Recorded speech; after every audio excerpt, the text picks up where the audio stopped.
Hi everyone. This is a video I'm making for you for weeks 11 and 12. But before I do that, a couple of things. Well, one, you can see my lip is a lot better. It's been 2 weeks since I used the treatment. It's taken this long for it even just to narrow down to this one little thing. Um, okay, that's let's move on. Um, so I thought maybe I'd start by talking just a few minutes about how our world has drastically changed in the last couple of weeks because of the coronavirus, and that some people might be working like crazy, I being one of them, because we have the university has decided to completely go online, and many of my fellow faculty are not used to teaching online. So I've been a faculty mentor to a number of people across the university, as other people that teach online too. But some people are not so busy because maybe they've lost their jobs. And so it reminds me that at this time, when we think about trauma, we think about the big T traumas. We think about assault, death, rape, all the things that we might agree on that would be traumatic. We don't always consider some of what we might call the small t traumas. Now, I'm not quite sure where the coronavirus fits because the virus itself is not necessarily traumatic, but the consequence of the virus. Now, that has a wide range of potential impacts. That somebody could be so sick that they could develop pneumonia or other complications and they could die. Or, as I mentioned a minute or two ago, that maybe people have lost their jobs. I worry about all the people that don't cook for themselves, that now have to figure out how to get food. That maybe each time we go to the supermarket, we're exposing ourselves to somebody else who might have the virus. And that adds to worry. For some people who are really concerned about germs and cleanliness, this just adds a giant layer to their worries, and so might isolate themselves even more. Mm, we can't see our friends or our neighbors or our families in the way that we might be used to. So no hugging, right? No holding hands, no having grandkids sit on your lap. Things like that have to be limited for a while. These can add up and become traumatic, in the first couple of days. Okay, we can live with this.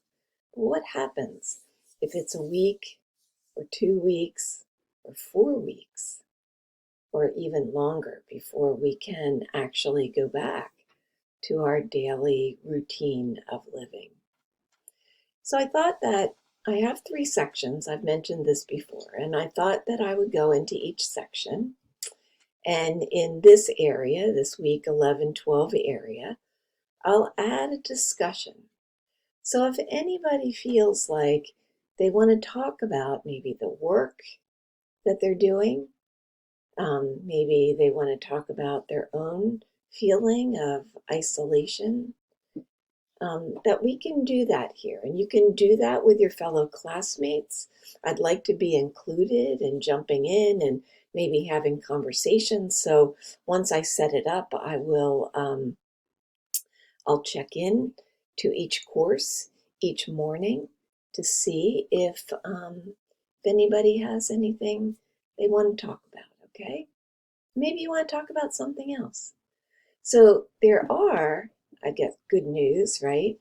There are lots of resources out there now for things that we might do that we wouldn't always have access to. So people are doing things like making videos of and giving tours of museums and zoos.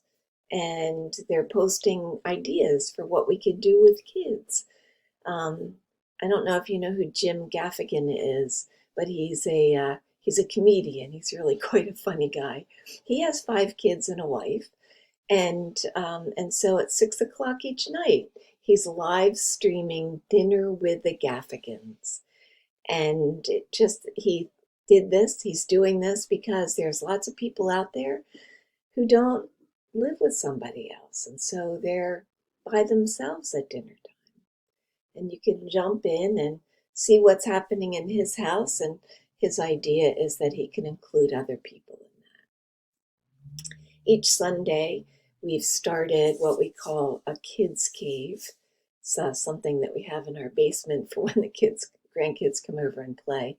They play with all the toys that are down there, games and Lego and all kinds of things. So we brought the kids' cave chalkboard upstairs, and my husband and I, asked, their parents if they'd help the kids get online in Zoom.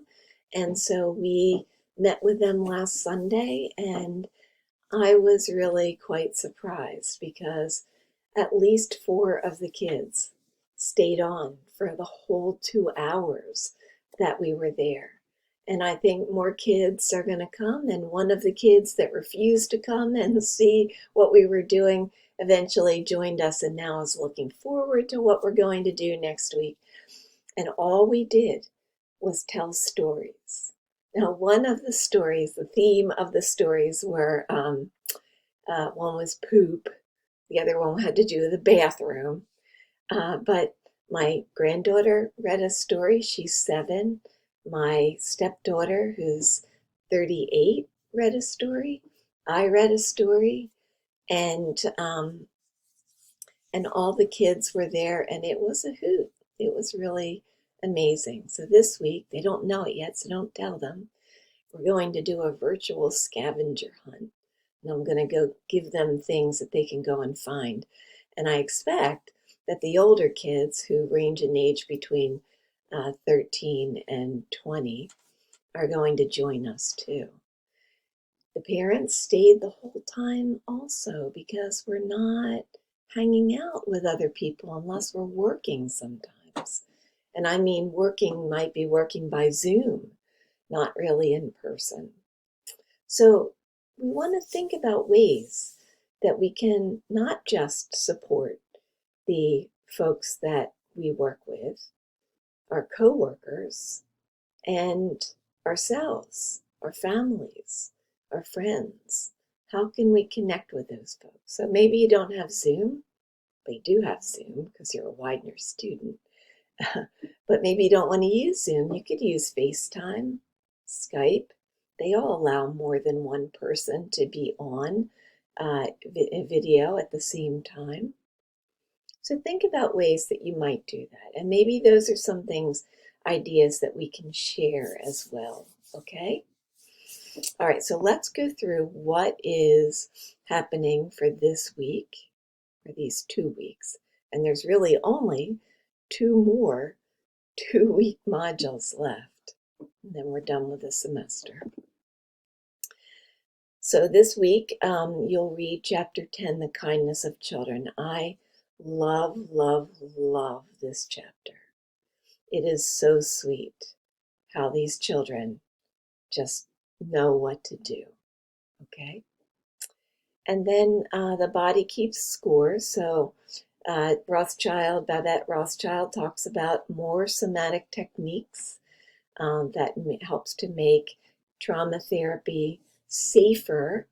And trauma therapy for a lot of people doesn't feel safe because people are worried about revealing things about themselves, and other people will have ideas about them, think about them in a negative way because they were traumatized or they woulda, coulda, shoulda done something differently. And then we continue with Bessel van der Kolk's book, pages 277 to 346. Here is a PowerPoint that talks about Sandra Bloom's sanctuary model. So some of you in Philadelphia might know who Sandra Bloom is. And Many of you, inside or outside of the Philadelphia area, might have agencies that use the sanctuary model in your work. And then finally, for week 12, you need to rent in some way and watch the film Antwon Fisher, because that will be a discussion that we have in week 12. And I'm going to make you an offer, and you'll have choices about how you want to do that. But you definitely need to watch the video, even if you watched the video before, because you're going to be watching it with a different lens now that we've talked so much about trauma and trauma treatment.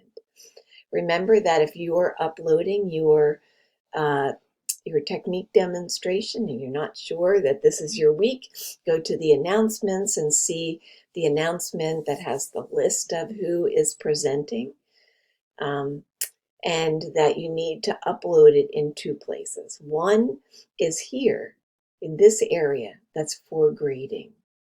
That's actually on the main course page in a module that's just below where the assignments are. And you will upload it here in the discussion so that everybody can see and watch your technique. Techniques are due by Thursday, and then your response is due sometime between Thursday and Sunday. It probably would be helpful, though, to know how many people are posting. So you'll want to scroll down through the replies to see where there are videos to watch so that you can reply to everybody. So if you jump in there on Thursday morning, not everybody has had a chance to upload their video yet. So you might have to wait until Thursday or Friday to look at some of the videos. On the other hand, if somebody posts their video on Monday, you can go ahead and reply to them, okay? So it doesn't have to be between Thursday and Sunday if people are posting early. All right. Next up, here's the Antwon Fisher discussion. So you want to come here first and look at the questions. And then after you look at the questions, then watch the film so that you know what you're looking for. Then you will look through, so you'll post, and the responses are not required, but you might want to look through the responses and see what people said. Now here's another option.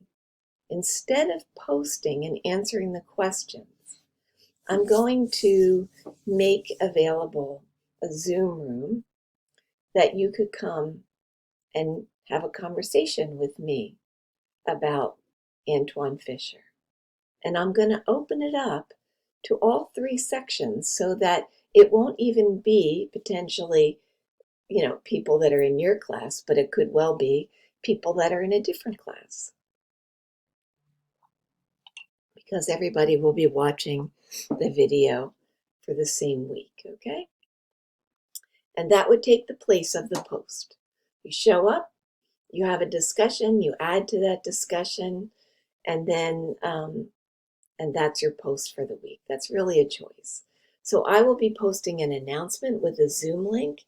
I want to schedule it for next Thursday evening, not next Thursday evening, April 2nd, a Thursday evening from 7 to 8:30, because some people are in California and other places out west, and that might be not so easy. Now, on the other hand, when I post the announcement, I'll say, hey, is there a good time for you? And you could say, I'd rather actually have this at 2:00 in the afternoon, or something like that. Okay? All right. So before I put all of those things up, and they might be up by the time that you watch the video, I just wanted to tell you that every day I go out and I take a very good walk, just so that I can be outside and and feel a little more healthy and be in the sunshine and get some fresh air. And so that's what I'm going to do now.